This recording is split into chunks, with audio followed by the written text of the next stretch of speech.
The sterile scent of disinfectant was a familiar comfort, a stark contrast to the tempest brewing within me. I clutched the worn leather of my handbag, the smooth coolness a tiny anchor against the rising tide of anxiety. Dr. Albright's office, usually a sanctuary of hushed professionalism, now felt like a gilded cage, the polished mahogany desk a barrier between my fragile hope and the life-altering reality I was about to embrace. Across from me, Daniel Sterling sat with an unnerving stillness.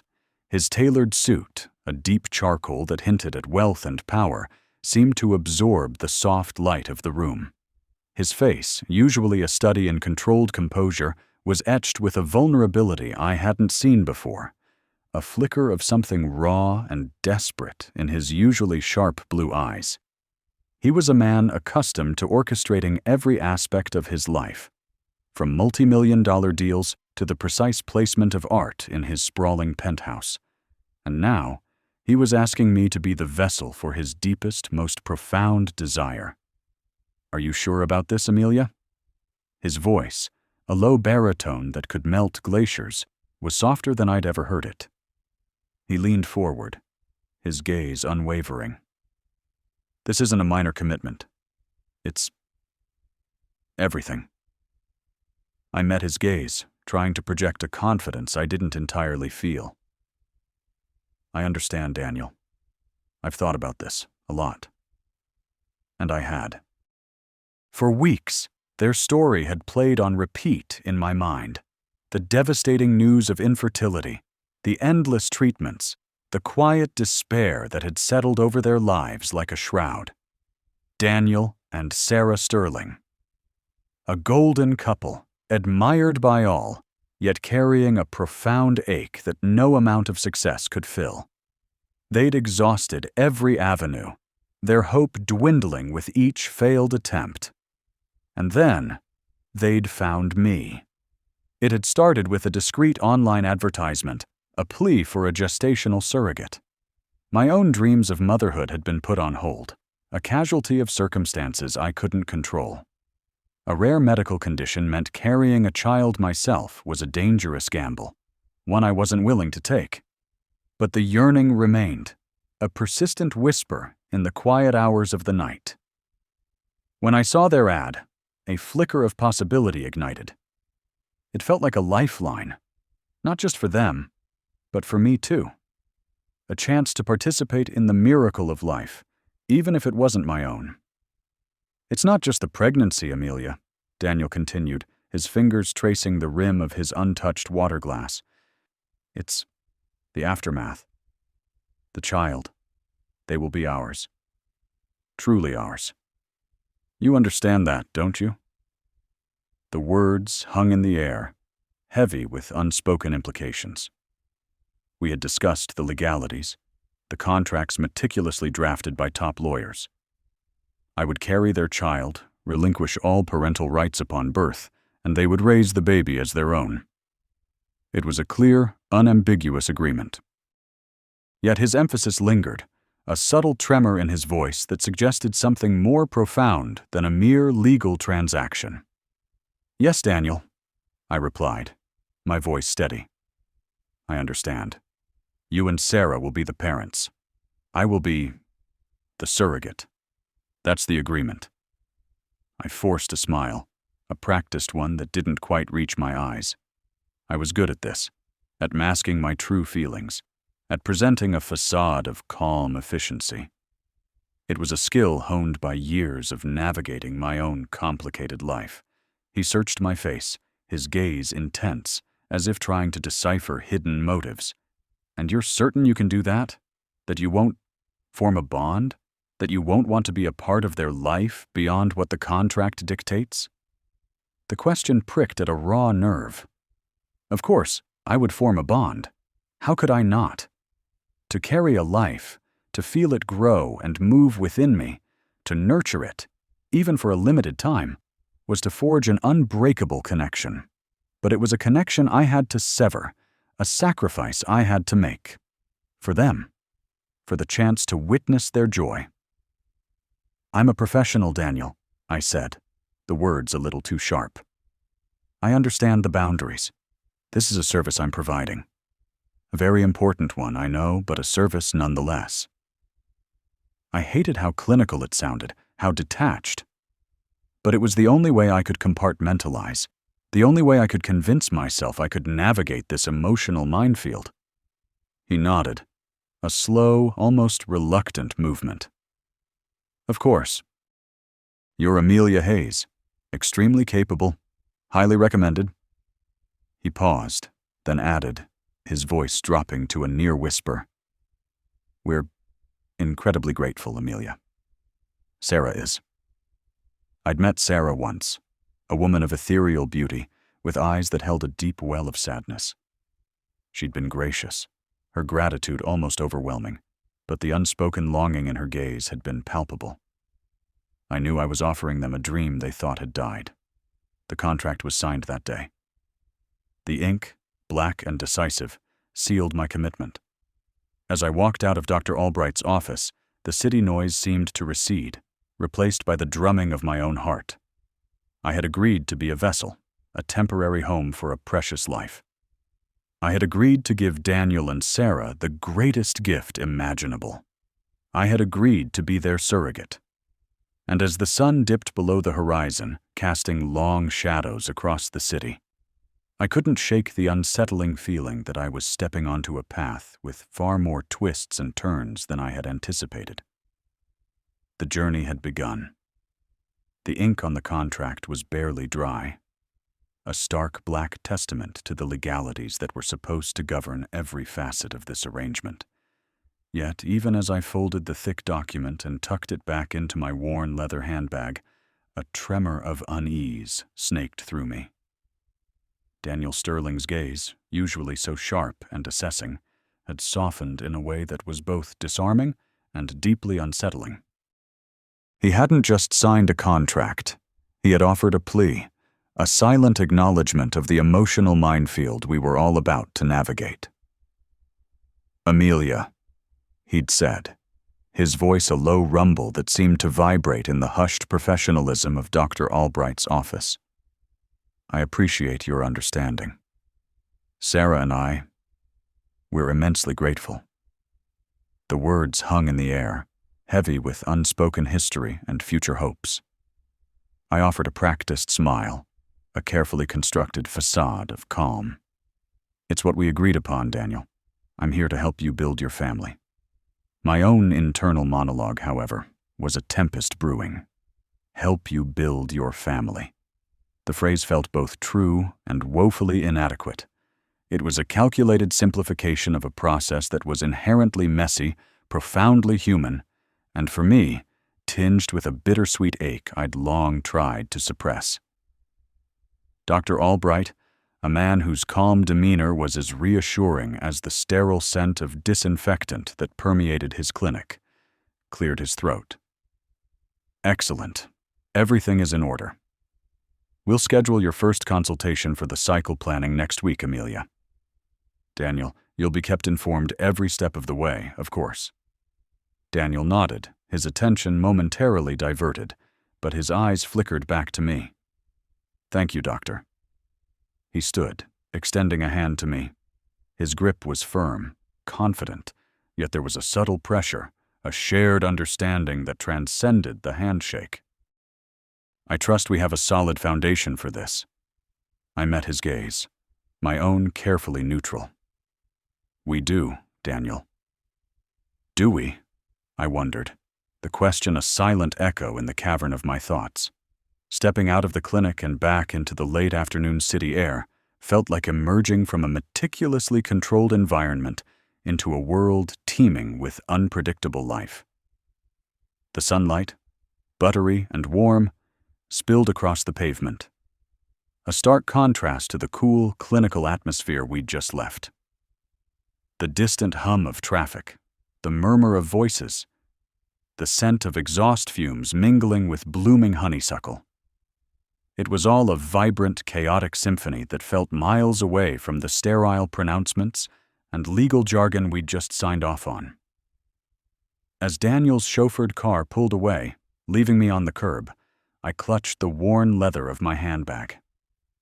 The contract, now tucked safely inside, felt like a heavy burden, a tangible reminder of the promises I'd made.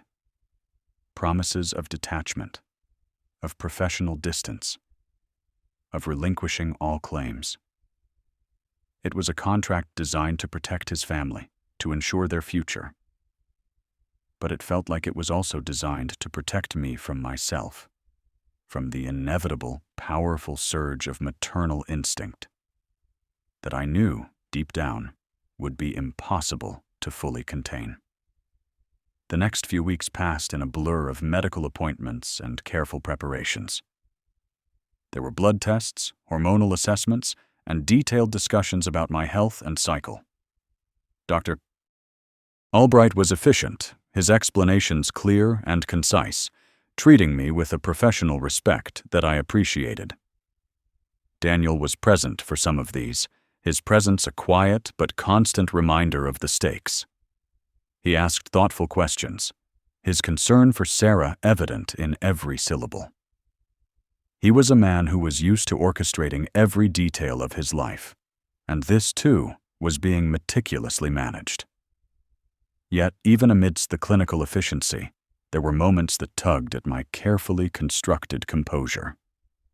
During one appointment, Dr. Albright showed me the sonogram of the embryo that had been implanted. It was a tiny, almost imperceptible speck, a cluster of cells floating in a dark void. But to me, in that moment, it was everything. A nascent life, a tangible possibility, a flicker of hope. I found myself staring at the screen, my breath catching in my throat, a profound ache blooming in my chest.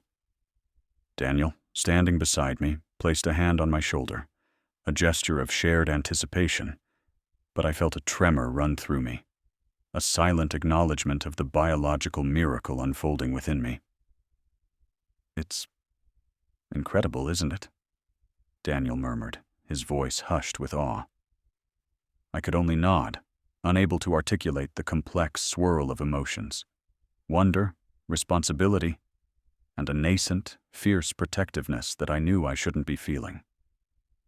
The contract, with its clauses and stipulations, felt increasingly fragile, a thin veil over a powerful, primal connection.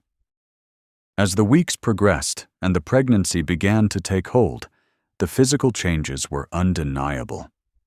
The nausea, the fatigue, the subtle shift in my body's landscape. Each symptom was a quiet confirmation of the life growing within me. I found myself unconsciously cradling my abdomen, a protective gesture that felt both foreign and deeply ingrained. I started to feel a strange sense of disconnect from my own body, as if it were no longer entirely mine, but a vessel for something precious, something that belonged to someone else. One evening, while watering the potted basil on my small balcony, I caught my reflection in the darkening glass. My silhouette was subtly altered, a gentle curve beginning to emerge. It was a beautiful sight, a testament to life's persistence. But it also filled me with a quiet melancholy. I was performing a miracle for them, but it was also a part of me, a chapter in my own story that I was writing with a pen dipped in both joy and sorrow. Daniel called regularly, his inquiries always focused on my well-being and the progress of the pregnancy. His concern was genuine, his tone consistently respectful. He never overstepped, never demanded more than what was agreed. But his attentiveness, his quiet presence in this journey, served as a constant reminder of the deep emotional investment he and Sarah had in this child. They were not just commissioning a service. They were nurturing a dream. "Any morning sickness today?" he'd ask, his voice tinged with a familiar worry. "Just a little," I'd reply, forcing a lightness into my tone. "Nothing I can't handle." "Good. Please, Amelia, don't hesitate to call if you need anything at all. Anything." And I knew he meant it. He was a man of his word, a man who valued control and precision. But this was not a business transaction. This was life. And life, I was discovering, was far more complex and unpredictable than any contract could ever fully encompass. The first time I felt the baby move, it was a sensation so subtle, so ethereal, it could have been mistaken for a fleeting internal tremor, a tiny flutter, a gentle nudge from within. I was sitting on the sofa, a cup of herbal tea warming my hands. The city noise a distant hum. My hand instinctively went to my abdomen, my fingers pressing lightly against the fabric of my shirt. And then it happened again. A more distinct ripple, like a butterfly's wings beating against the inside of my skin. A gasp escaped my lips, a sound of pure, unadulterated wonder. It was real. This wasn't just a biological process. This was a life, a distinct entity, making its presence known. My heart hammered against my ribs, a frenzied rhythm that seemed to echo the tiny movements within me. Tears welled in my eyes, blurring the edges of my vision. They weren't tears of sadness. Not entirely.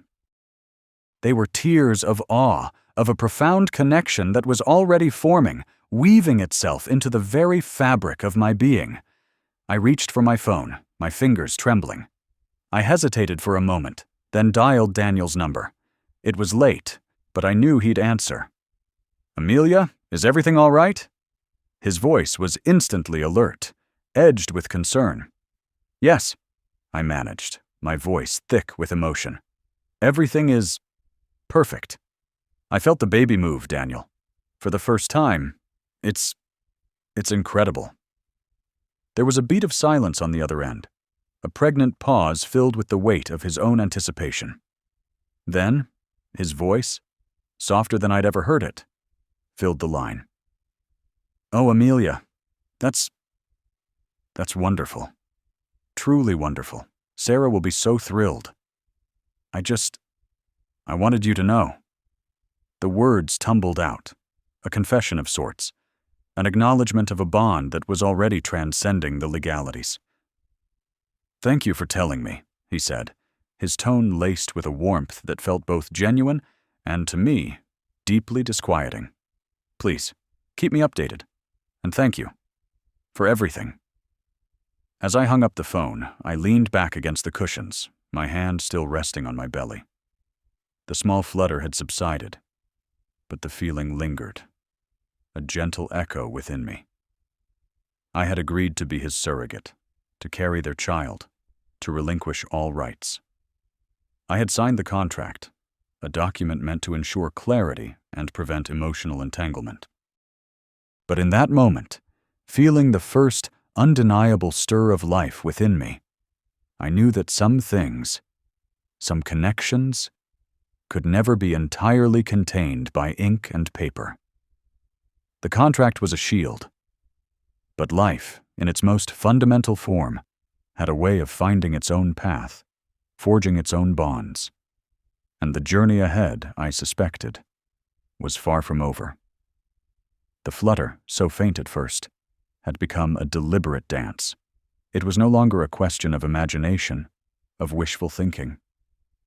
This tiny life, nestled within me, was undeniably present, a vibrant counterpoint to the hushed professionalism of Dr. Albright's office. Daniel sat across from me, his tailored suit a stark contrast to the soft, worn fabric of my own cardigan. The polished mahogany desk between us, usually a barrier, felt less imposing now. It was a stage, yes, but one where the script was clearly veering off-page. "I've been thinking a lot, Amelia," Daniel began, his voice a low rumble that usually commanded attention, but now held a hesitant tremor. He toyed with an untouched water glass, his gaze fixed on its condensation. About the contract, about everything. My breath hitched. This was it. The conversation I both dreaded and, in some irrational corner of my heart, craved. The contract was a document of legalities, of severed ties, a meticulously crafted shield against the very emotions now swirling around us like an invisible storm. But life, as it so often did, refused to be confined by ink and paper. "I understand," I managed, my voice betraying none of the tempest brewing within me. I clutched the worn leather of my handbag, the smooth coolness a tiny anchor against the rising tide of anxiety. I had rehearsed this scenario 100 times in my head. Daniel reiterating the terms, reinforcing the professional boundary, reminding me of my role. But his next words sent a different kind of shockwave through me. "It's not just about Sarah and me needing a child anymore, Amelia," he said, finally meeting my eyes. His gaze was intense, etched with a vulnerability I hadn't seen before. "It's about this, about the life you're carrying. It's becoming something more." More. The word hung in the air, heavy with unspoken implications. "We agreed on the terms," I stated, my voice carefully devoid of emotion. "I'm the gestational surrogate. The child will be theirs." He leaned forward, resting his elbows on the desk. "And I appreciate that, Amelia. More than I can say. But contracts, they're built on assumptions, on what we think will happen. They don't account for the way a life can change everything." He paused, searching my face as if for an answer I didn't possess. "I've seen you, Amelia. I've seen the way you touch your belly when you think no one is looking. I've seen the quiet joy that flickers across your face when you talk about the baby's movements." My cheeks flushed. He had been watching. He saw the very things I was desperately trying to suppress, the undeniable maternal instincts clawing their way to the surface. "That's part of the process, Daniel. It's natural to feel a connection." "But is it just a connection?" he pressed, his voice softening further. "Or is it something deeper? Something that makes the idea of handing this child over impossible?" The question landed like a physical blow.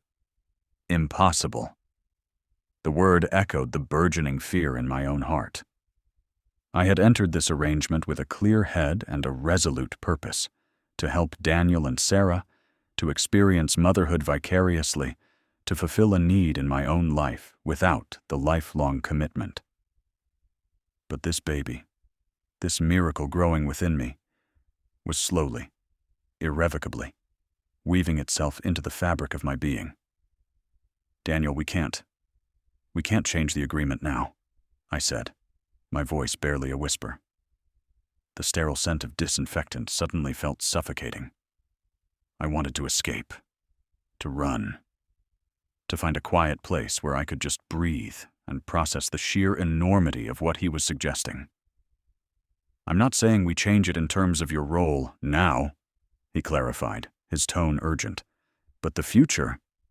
Amelia, what if this baby is as much mine as it is Sarah's, but also yours? What if it's ours?" The words ours and yours collided in my mind, creating a chaotic, dizzying effect. Ours. It implied a shared ownership, a partnership, a family. It was a universe away from the sterile, transactional nature of our original agreement.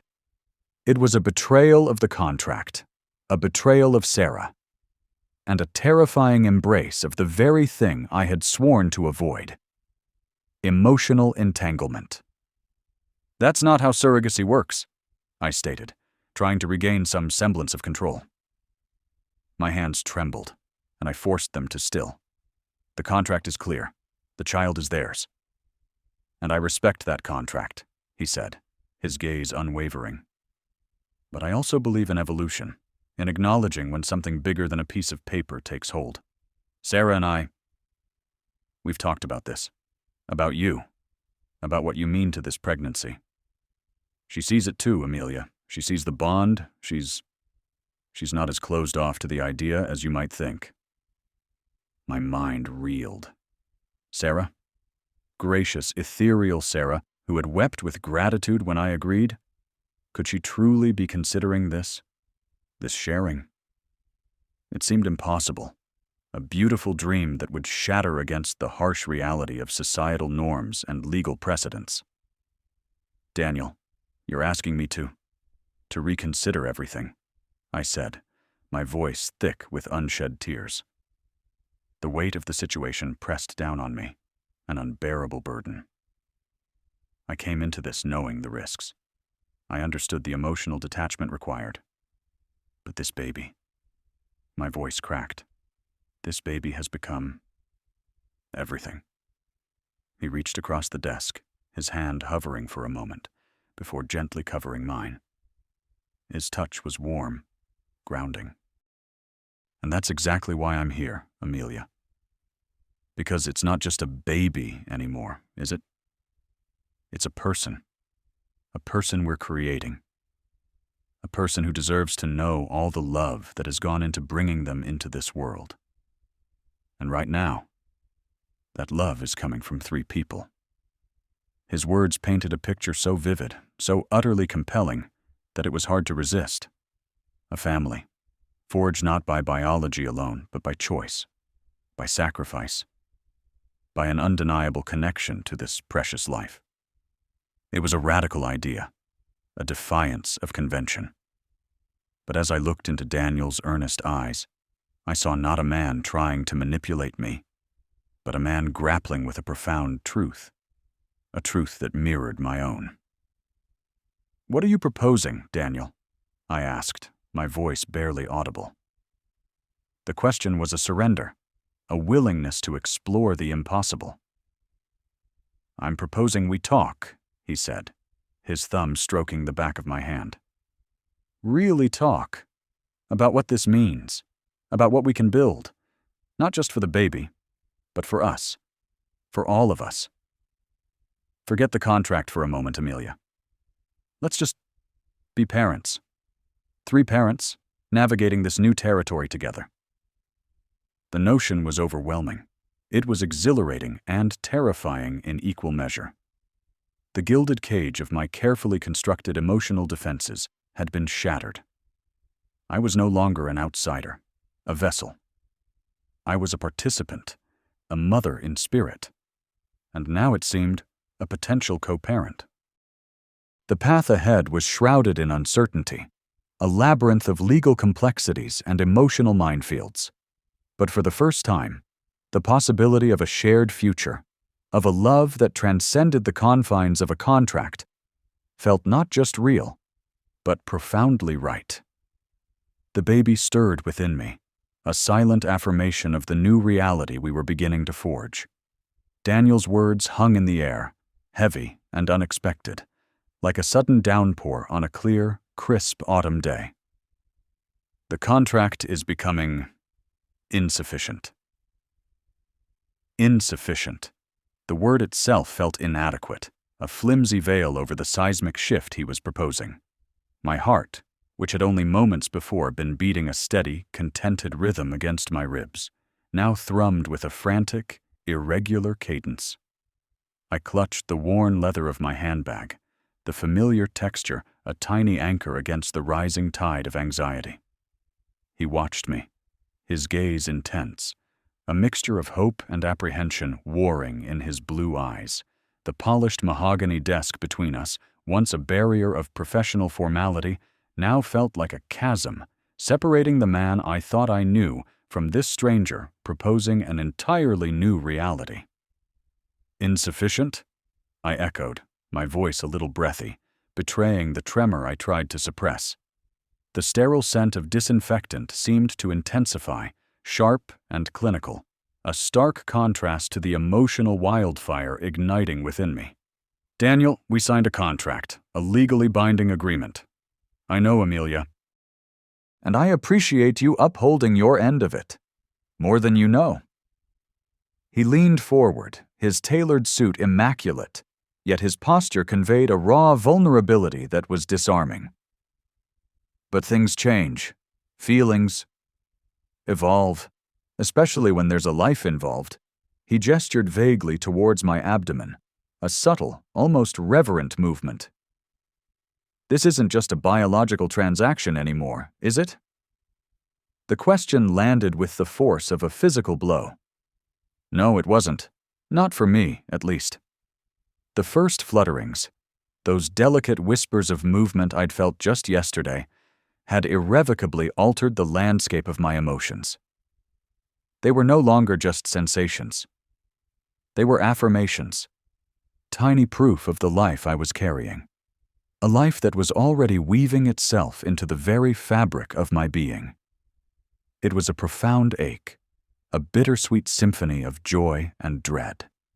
It's more than I anticipated, I admitted, choosing my words with deliberate care. I had to remain grounded, professional. This was Daniel Sterling, a man who navigated the world with precision and control. I couldn't let my own burgeoning maternal instincts derail this. The connection? He nodded, a flicker of relief crossing his face. Exactly. The connection. Sarah feels it too, Amelia. She watches you, you know. She sees the way you touch your stomach, the quiet smile that sometimes graces your lips when you think no one is looking. She understands. Sarah. The ethereal beauty, the woman whose longing for a child had brought me to this sterile office in the first place. I pictured her, graceful and sad, her eyes mirroring the desperation Daniel had spoken of. Was she truly capable of sharing a child with another woman, not just as a genetic recipient, but as a co-parent? The idea felt revolutionary, almost fantastical.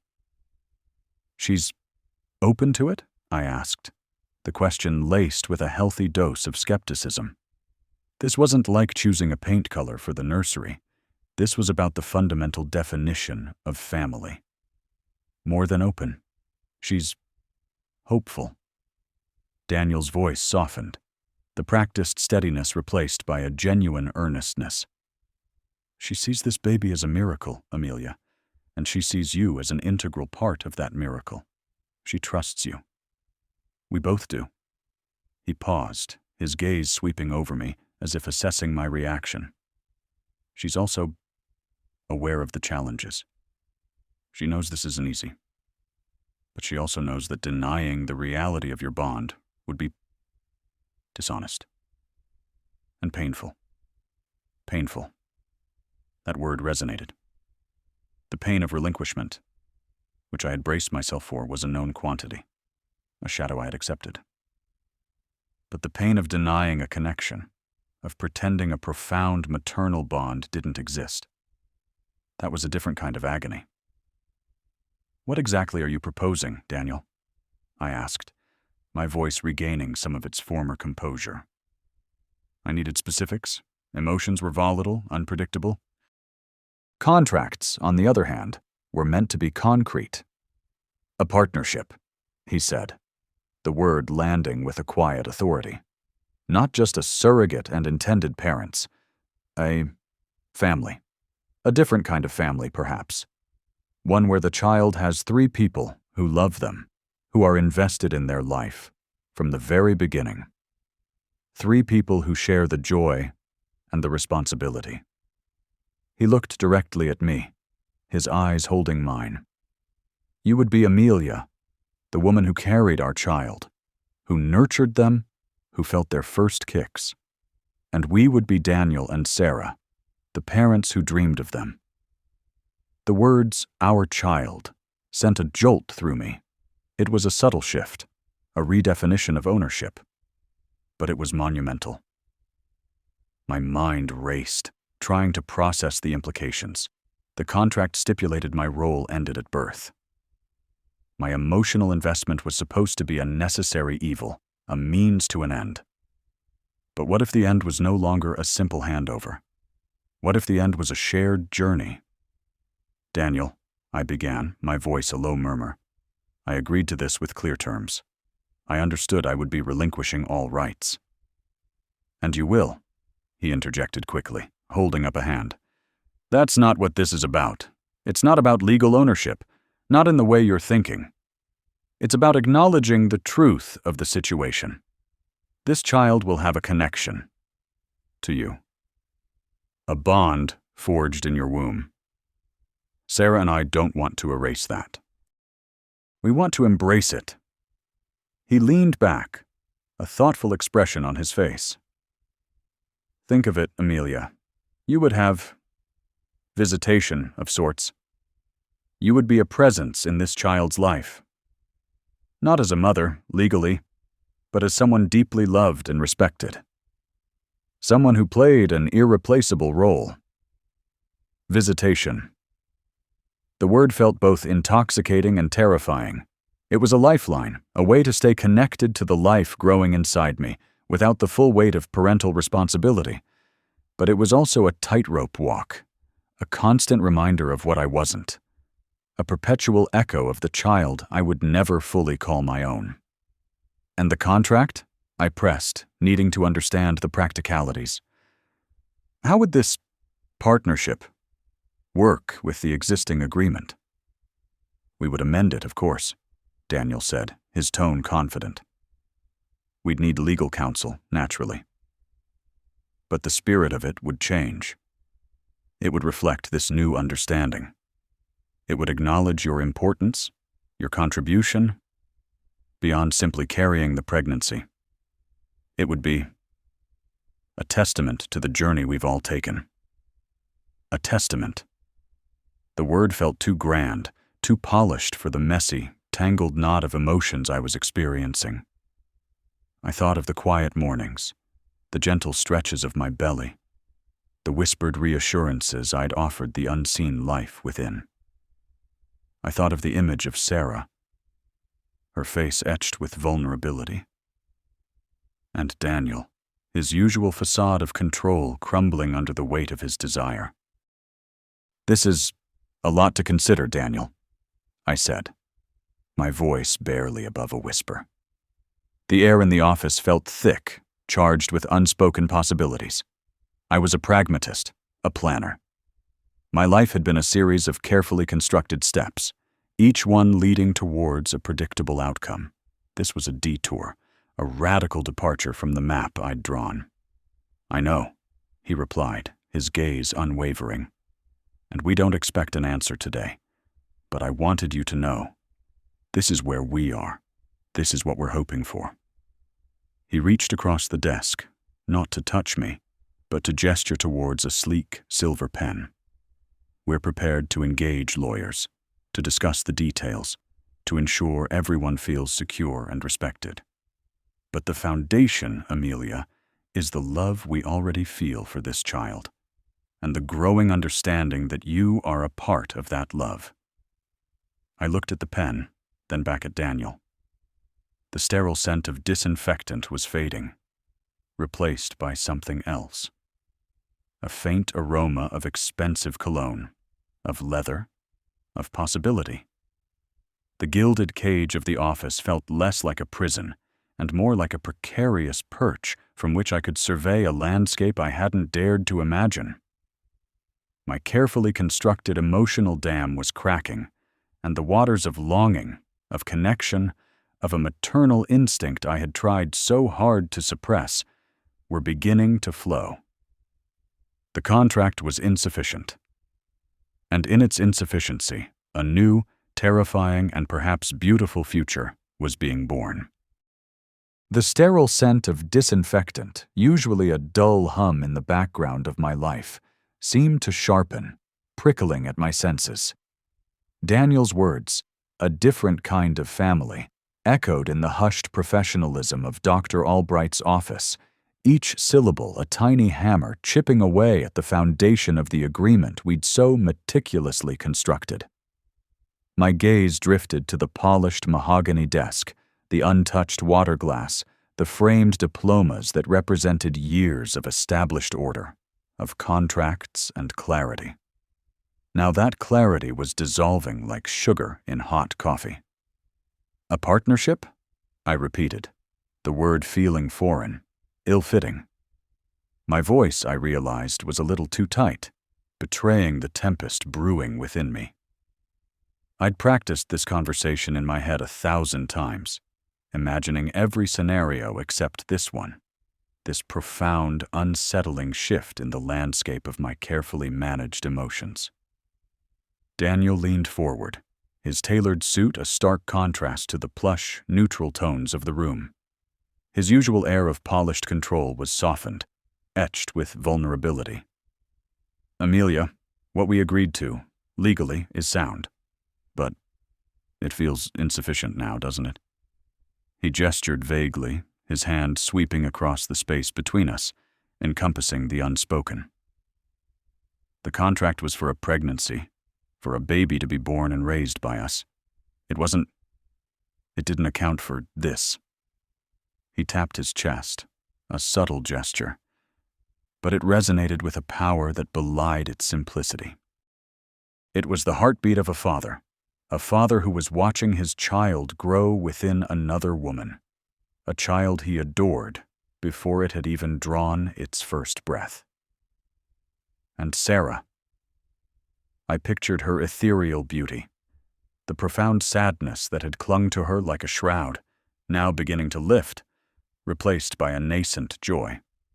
"This?" I prompted, my own hands clenching the worn leather of my handbag.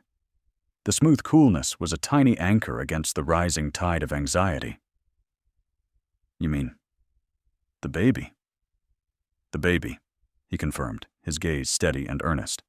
"And in a way, us. All three of us. Sarah and I. We've talked extensively. This isn't just about having a child. It's about a miracle. And you are a part of that miracle, Amelia. A vital part." He paused, searching my face. "We don't want you to be a stranger. We don't want you to just disappear after the birth. We want you to be involved. A godmother, certainly. But more than that. A confidant. A presence." The word presence hung in the air, heavy with unspoken implications. It was a gilded cage, this offer. The promise of continued connection, a lifeline back to the miraculous life I was nurturing, but a cage nonetheless. A cage built of my own suppressed maternal instincts, of the fierce, protective love I was already beginning to feel. "Involved?"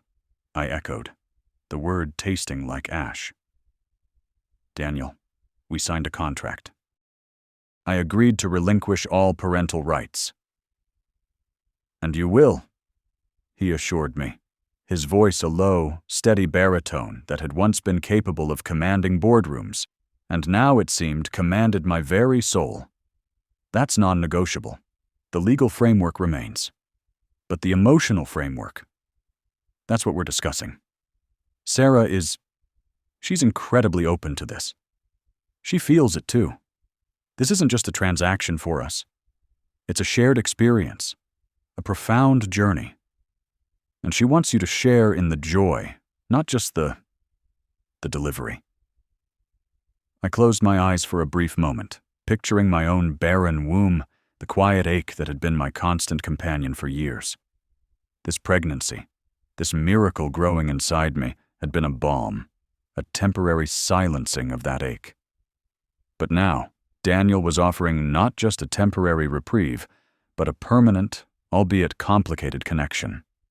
It was a tempting, terrifying prospect. "What kind of involvement are we talking about, Daniel?" I asked, my voice barely a whisper. "Visits? Holidays? Do you mean a co-parenting arrangement in essence?" He hesitated, and in that hesitation, I saw the enormity of what he was asking. He was asking me to step into a role that had no name, no precedent in our legally binding document. Not co-parenting, Amelia. Not in the traditional sense. But a shared love. A shared family, in a broader definition. We want you to be able to see the child, to know them, to be a part of their life. To know that the life you brought into this world is happy and loved, and that you have a place in that happiness. My breath caught in my throat. He was offering me a sliver of the motherhood I craved, a ghost of the life I'd yearned for. It was a deliberate, calculated offer, designed to appeal to the deepest parts of me, the parts I'd tried so hard to keep buried beneath layers of pragmatism and professionalism. "You're asking me to renegotiate the emotional terms of our agreement," I stated, my mind racing through the legal ramifications, the potential for heartbreak, the sheer impossibility of it all. "Daniel, this is unprecedented and potentially incredibly painful." "I know," he conceded, his gaze softening further. "And I wouldn't ask if I didn't believe it was possible. For all of us.